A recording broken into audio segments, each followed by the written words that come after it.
Infinity war के Titan पर Tony Stark Thanos से अपनी पूरी ताकत से लड़ता है। Nanotech armour, bleeding edge technology उसका अब तक का सबसे एडवांस्ड सूट, लेकिन फिर भी थैनोस उसे हरा देता है। अपने ही नैनो ब्लेड से टोनी को स्टैब कर देता है, लगभग मार ही देता है। लेकिन तभी डॉक्टर स्ट्रेंज टाइम स्टोन देने से पहले कहता है, उसे छोड़ दो, मैं तुम्हें मणि दे दूंगा। तब थैनोस एक ऐसी बात कहता है जिसकी किसी ने उम्मीद नहीं की थी।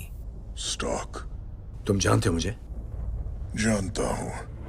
ज्ञान का श्राप सिर्फ तुम्हें नहीं मिला है। मैट टाइटन ने टोनी की रिस्पेक्ट की, उसे अपने बराबर माना। एवेंजर्स में सिर्फ टोनी को असली खतरा समझा। मान गया तुम्हें स्टार्क। जब मेरा काम हो जाएगा तब आधे इंसान ही बचेंगे। और अब डूम्सडे में डॉक्टर डूम वही चीज कर रहा है। फर्क बस इतना है कि डूम सिर्फ टोनी की रिस्पेक्ट नहीं कर रहा, वो टोनी बन रहा है। टोनी का चेहरा इस्तेमाल करके उन सभी लोगों को मेंटली तोड़ने वाला है जो उससे प्यार करते थे। आज हम ब्रेक डाउन करेंगे कि थैनोस ने टोनी में ऐसा क्या देखा जो बाकी कोई नहीं देख पाया, क्यों डूम ने उसी प्लेबुक को फॉलो किया और कैसे टोनी की सबसे बड़ी ताकत अब एवेंजर्स का सबसे बड़ा नाइटमेयर बनने वाली है। टाइटन पर जो हुआ वो सिर्फ एक फाइट नहीं थी। टोनी ने अपना सबसे एडवांस्ड आर्मर थैनोस पर इस्तेमाल किया, ऐसा नैनोटेक जो फाइट के बीच में खुद को अडेप्ट करता है, नई वेपन्स बनाता है। टोनी के दिमाग की इंजीनियरिंग की अल्टीमेट पीक। लेकिन वो काफी नहीं था। थैनोस ने उसे ओवर पावर कर दिया, स्टैब किया, लगभग मार ही दिया। फिर थैनोस ने वो लाइन बोली, तुम अकेले नहीं हो जो नॉलेज के कर्स से गुजरे हो। उसे बिल्कुल पता था कि टोनी कौन है। उसने टोनी को अपने बराबर माना। जो रूसो के अनुसार थैनोस और टोनी एक जैसे लोग हैं, दोनों फ्यूचरिस्ट्स, दोनों ऐसे लोग जो फ्यूचर देखकर बाकी दुनिया से अलग पड़ गए। बैटल ऑफ न्यूयॉर्क के बाद टोनी जानता था कि एलियंस वापस आएंगे। उसे पीटीएसडी हुआ, पैनिक अटैक्स हुए, एवेंजर्स के मरने के विजन्स आते थे, लेकिन कोई उसे समझ नहीं पाया। सबको लगा वो पैरानॉइड है, रेकलेस है, डेंजरस है। लेकिन टोनी रुक नहीं सकता था, क्योंकि उसे पता था क्या आने वाला है। उसने वर्म होल के उस पार स्पेस में जो देखा था, उससे उसे समझ आ गया था कि अर्थ तैयार नहीं है। थैनोस भी वही बर्डन लेकर चल रहा था। उसे लगता था कि ओवर पॉपुलेशन की वजह से यूनिवर्स कोलैप्स हो जाएगा। उसने सिविलाइजेशंस को खुद को डिस्ट्रॉय करते देखा था, इसलिए वो बैलेंस बनाने के मिशन को छोड़ नहीं पाया, चाहे उसे मॉन्स्टर ही क्यों ना बनना पड़े। दोनों कर्स्ड थे, क्योंकि उनकी नॉलेज ने उन्हें सबसे अलग कर दिया था। टोनी अर्थ को बचाने के लिए लगातार सूट्स और टेक्नोलॉजी बनाता रहा। थैनोस यूनिवर्स को बचाने के लिए जेनोसाइड करता रहा। जो रूसो ने सीधे कहा था, थैनोस भी टोनी स्टार्क की तरह फ्यूचरिस्ट है। दोनों शुरू से कुछ ऐसा जानते थे जो बाकी लोग नहीं समझ पाए। मेथड्स अलग थे, लेकिन मोटिवेशन सेम था, कैटास्ट्रोफी रोकना। टोनी ने अल्ट्रॉन बनाया अर्थ को कॉस्मिक थ्रेट से बचाने के लिए।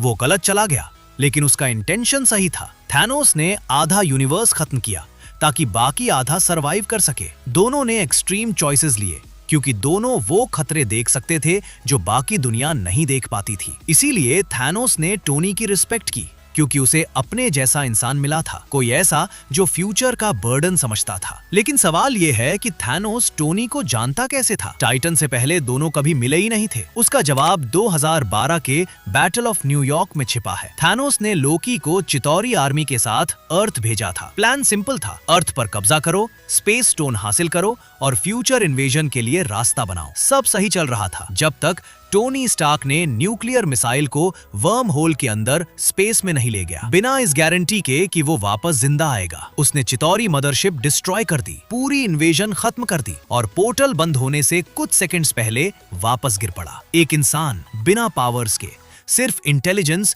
और टेक्नोलॉजी के दम पर। उसने अकेले थैनोस की पूरी इन्वेजन रोक दी। जो रूसो ने इन्फिनिटी वॉर कमेंट्री में कंफर्म किया था, थैनोस को टोनी स्टार्क के बारे में बैटल ऑफ न्यूयॉर्क से पता था। वही इंसान जिसने उसका पूरा प्लान खराब कर दिया। उस दिन के बाद थैनोस अर्थ पर नजर रखता रहा और उसे टोनी स्टार्क का नाम याद रहा। सोचो इसका मतलब क्या है? थैनोस ने थॉर पर फोकस नहीं किया, जो लिटरली एक गॉड है, हल्क पर भी नहीं। उसने टोनी स्टार्क को सबसे डेंजरस माना, एक इंसान जिसके पास कोई पावर्स नहीं थी, सिर्फ दिमाग और टेक्नोलॉजी। यही चीज थैनोस को इम्प्रेस कर गई और थैनोस गलत नहीं था। टाइटन की फाइट में टोनी ने थैनोस को ब्लीड कराया। पूरी मूवी में पहला इंसान जिसने मैड टाइटन का खून निकाला। थैनोस को उसे हराने के लिए 4 इन्फिनिटी स्टोन्स इस्तेमाल करनी पड़ी। जो रूसो ने कहा था, टोनी की नैनोटेक उसके दिमाग की अल्टीमेट लिमिट थी, और फिर भी वो थैनोस को हराने के लिए ऑलमोस्ट इनफ थी। जो रूसो ने यह भी रिवील किया, थैनोस की पूरी एजेंडा के लिए असली खतरा सिर्फ टोनी था। थैनोस सिर्फ टोनी की रिस्पेक्ट नहीं करता था, वो उससे डरता भी था। उसे पता था कि टोनी स्टार्क एक दिन उसे रोकने का तरीका ढूंढ सकता है, और वही हुआ। डॉक्टर स्ट्रेंज ने 14 मिलियन फ्यूचर्स देखे। सिर्फ एक फ्यूचर में एवेंजर्स जीतते हैं। उसी टाइमलाइन में स्ट्रेंज टोनी की जान बचाने के लिए टाइम स्टोन दे देता है। क्यों? क्योंकि टोनी जरूरी था। टोनी के बिना वो हमेशा हार जाते। स्ट्रेंज को पता था, थैनोस को भी। और एंड गेम में टोनी ने दोनों को सही साबित कर दिया। उसने नैनोटेक से इन्फिनिटी स्टोन्स चुराए और स्नैप करके थैनोस और उसकी पूरी आर्मी को खत्म कर दिया। थैनोस सही था, टोनी स्टार्क ही की था सबसे डेंजरस एवेंजर। और अब डॉक्टर डूम ने भी वही लेसन सीख लिया है। फर्क बस इतना है कि डूम थैनोस वाली गलती नहीं करेगा। डूम सिर्फ एक और विलन नहीं है, वो टोनी स्टार्क और रीड रिचर्ड्स जितना इंटेलिजेंट है। जब वो डूम्सडे में राइज करेगा, तब वो इन्फिनिटी वॉर और एंड गेम की हर चीज स्टडी करेगा, हर डिसीजन, हर मिस्टेक, हर टर्निंग पॉइंट, और वो उसी कंक्लूजन पर पहुंचेगा। टोनी स्टार्क ही सब कुछ था। टोनी ने एक रात में टाइम ट्रैवल सॉल्व किया।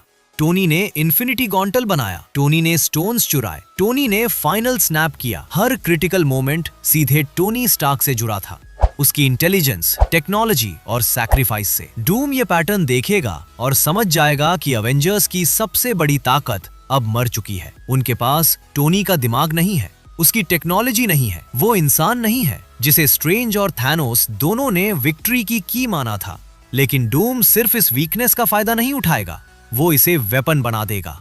इसीलिए रॉबर्ट डाउनी जूनियर अब डॉक्टर डूम बन रहे हैं। डूम सिर्फ दुनिया पर कब्जा नहीं करेगा, वो टोनी स्टार्क बन जाएगा। टोनी का चेहरा, आवाज और इमेज इस्तेमाल करके एवेंजर्स को मेंटली डिस्ट्रॉय करेगा। सोचो इसका असर क्या होगा। पेपर पॉट्स अपने डेड हस्बैंड का चेहरा देखेगी, लेकिन वो दुनिया खत्म करने आया होगा। मॉर्गन स्टार्क अपने पिता को जिंदा देखेगी, लेकिन ट्विस्टेड और इविल वर्जन में। हैप्पी होगन अपने बेस्ट फ्रेंड को मॉन्स्टर बनते देखेगा। पीटर पाकर अपने मेंटर को विलन के रूप में देखेगा। डूम जानता है वो क्या कर रहा है। वो सिर्फ टोनी का चेहरा इस्तेमाल नहीं कर रहा, वो टोनी की इंटेलिजेंस, उसकी टेक्नोलॉजी, उसके मैनरिज्म्स तक को वेपन बना रहा है। ये साइकोलॉजिकल वॉरफेयर है। थैनोस फिजिकल थ्रेट था, लेकिन डूम इमोशनल और एग्जिस्टेंशियल थ्रेट है। क्योंकि जब एवेंजर्स डूम को देखेंगे, उन्हें टोनी स्टार्क दिखाई देगा। पीटर पाकर को अपने मेंटर से लड़ना पड़ेगा, उस इंसान से जिसने उसे पहली सूट दी, एवेंजर्स में रिक्रूट किया, उस पर विश्वास किया। पेपर को अपने हस्बैंड का चेहरा फिर से देखना पड़ेगा। वो जानती होगी कि वो असली टोनी नहीं है, लेकिन फिर भी वो बिल्कुल उसी जैसा दिखेगा। पूरी एवेंजर्स टीम फाइट शुरू होने से पहले ही टूट जाएगी, क्योंकि वो किसी स्ट्रेंजर से नहीं लड़ रहे होंगे, वो टोनी स्टार्क की इमेज से लड़ रहे होंगे। और यही वजह है कि डूम थैनोस से भी ज्यादा डेंजरस है। थैनोस ने टोनी की रिस्पेक्ट की और उसे मारने की कोशिश की, इससे टोनी मार्टर बन गया। लेकिन डूम टोनी की इतनी रिस्पेक्ट करता है कि वो खुद टोनी बन गया, और अब वो उसी रिस्पेक्ट का इस्तेमाल टोनी के अपने लोगों को डिस्ट्रॉय करने के लिए करेगा।